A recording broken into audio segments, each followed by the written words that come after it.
Cheguei aqui pra jantar, ó, minhas companhias. Sumida! Olha esse cabelo dela, que lindo, amiga. Você tá cada vez mais loira, né? Tá linda.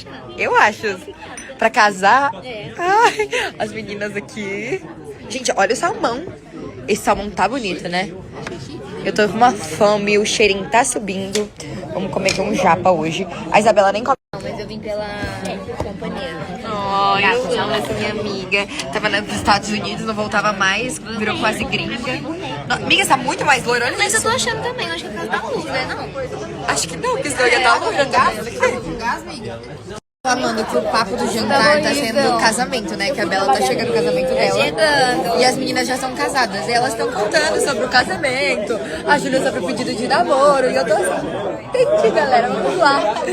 Vamos ouvir a experiência de vocês. Só adoro entrosar.